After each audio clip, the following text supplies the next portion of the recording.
नमस्कार, मैं हेमंत कुशवाहा बताना चाहूँगा आपको किस तरीके से अफ़गानिस्तान का जो राष्ट्रपति था गिल, वो देश छोड़ के चला गया। ये भगोड़ा जो अपना देश छोड़कर भाग चुका, जिसको कहीं भी कोई भी जन शरण नहीं दे रहा है। भारत के सुब्रमण्यम स्वामी, मैं फिर बताना चाहूँगा, भारत के सुब्रमण्यम स्वामी ये बोल रहे हैं कि उस गिल को जो है अपने देश में शरण दे दो। और जो अफ़गानिस्तान से ये जो भारतीय जनता पार्टी के नरेंद्र मोदी, इन्होंने ये कहा है कि अफ़गानिस्तान से जो लोग आ रहे हैं हिंदू और सिख, उसको जगह दे दो। उसके बाद ये कह रहे हैं कि अफ़गानी जो आ रहे हैं, जो अफ़गानिस्तान के मुस्लिम समुदाय के लोग हैं, जो अफ़गानिस्तान के हैं, वो लोग भी अगर आना चाहे तो उन्हें भी अपने यहाँ पर शरण दे दो। देखिए फिर से कितनी बड़ी दोगलामी और कितनी बड़ी देश के साथ गद्दारी और पीठ के पीछे छुरा घोंपा जा रहा है। किस तरीके से भारतीय जनता पार्टी प्रलोभन भी दे रही है और देश को बर्बाद भी कर रही है। देश के अंदर करोड़ों की संख्या में लोग बेरोजगार हैं, देश की जीडीपी गिर चुकी है, अर्थव्यवस्था पूरी तरह बुरी तरह चौपट है। यहाँ पर जनसंख्या चरम सीमा के पार चली गई है।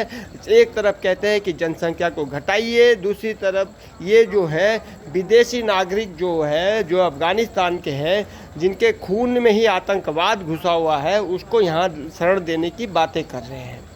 देखिए आज मैं तालिबान और अफ़गानिस्तान की ही बात करूंगा, जिसको ये सहानुभूति दिखा रहा है भारत, जिसको सारी दुनिया लात मार चुकी है।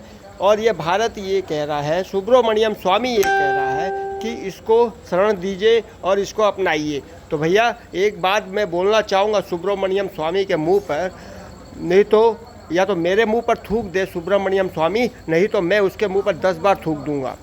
अगर इतनी ही दयालु और भावनाएं अगर दिल में जागी हुई है तो पहले भारत के जो लोग बेरोजगार हैं, बेरोजगारी के नीचे क्या वो अपने घर के अंदर जो इतना बड़ा महल, जितना बड़ा बंगला ले रखा है कई जगहों पर, क्या वो अपने घर में 50-100 आदमी को रुका सकता है?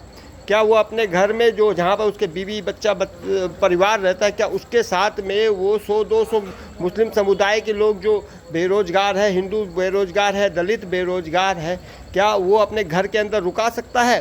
किस तरीके की मूर्खता वाली और बेवकूफ़ी वाली हरकत कर रहा है सुब्रमण्यम स्वामी, मैं फिर बताना चाहूँगा। इसने राम जन्मभूमि अयोध्या मंदिर के लिए भी मूर्खता और बेवकूफ़ी जैसे बयान दिए थे, और आज फिर सुब्रमण्यम स्वामी ने ये बयान देकर ये सिद्ध कर दिया है कि ये या तो दोगलामी वाली बातें करता है या राजनीतिक में दोगलामी वाली बातें कर रहा है, जिसके चलते भारत के जो निवासी है, जो भारत में रहने वाले लोग हैं, इनको बहुत आघात पहुंचा है, बहुत ही गुस्सा आ रहा है।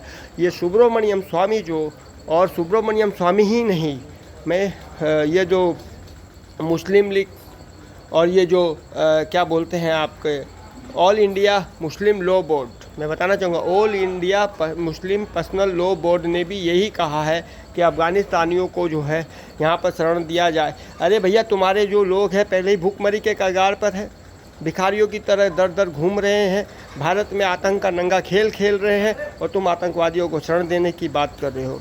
दूसरी तरफ ये बताना चाहूँगा कि महबूबा मुफ्ती, देखिए मैं बताना चाहूँगा, महबूबा मुफ्ती की सत्ता चली गई और यही महबूबा मुफ्ती के साथ बीजेपी का गांठ-फाट चल रहा था।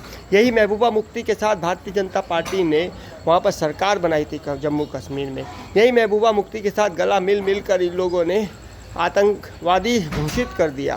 तो ये महबूबा मुफ्ती और के साथ मिलकर जिस तरीके का खेल खेल रही है सरकार, वो बहुत ही गंदा खेल रही है। और महबूबा मुफ्ती का दामन छोड़ने के बाद ये महबूबा मुफ्ती को गाली देने लग गए भारतीय जनता पार्टी के लोग। पहले तो इन लोगों ने गला मिला, अब महबूबा मुफ्ती जो है देश विरोधी बातें करने लग गई। वो जो है उसकी जो मानसिकता जो है वो सीधी सीधी दर्शाती है कि वो आतंकवाद और तालिबानियों के साथ खड़ी है। वो चाहती है कि देश में आतंक का नंगा खेल हो, देश में जितने भी मुस्लिम समुदाय है वो आतंकवादियों के साथ मिलकर आतंक फैला दे पूरे देश के अंदर।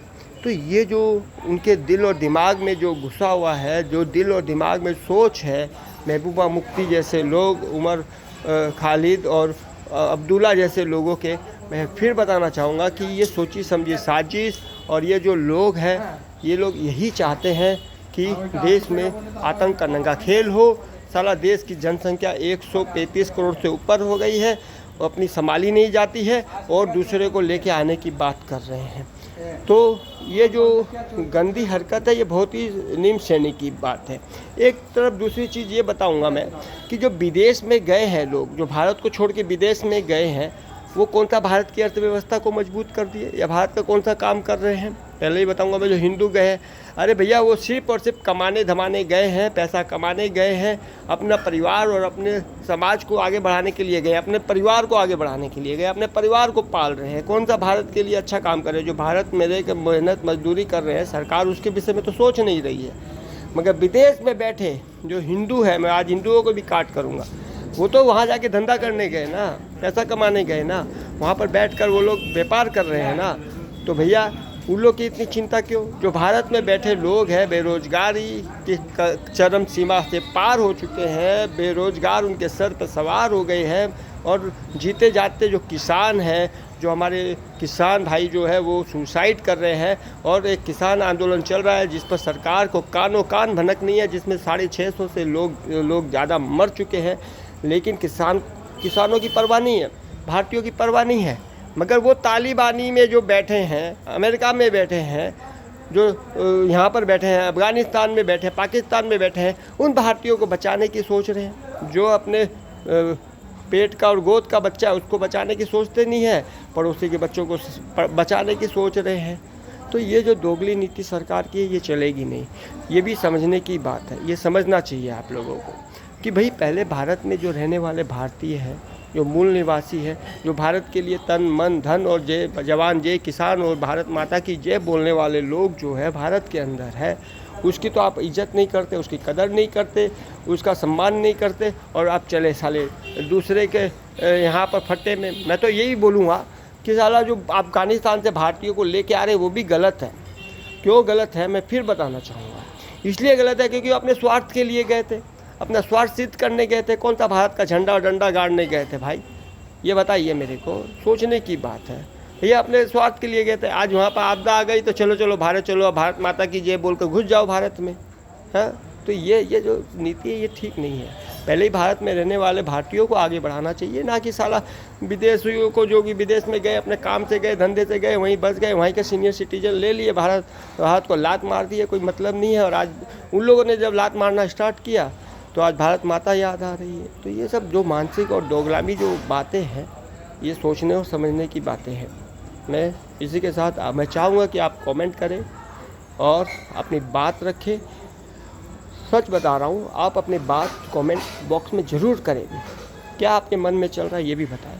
कहीं हम गलत है तो भी गलत बोले, और सही है तो सही बोले, नहीं तो कमेंट तो ज़रूर करें और पूरी बात सुने और समझें। इसी के साथ जय भारत माता की जय।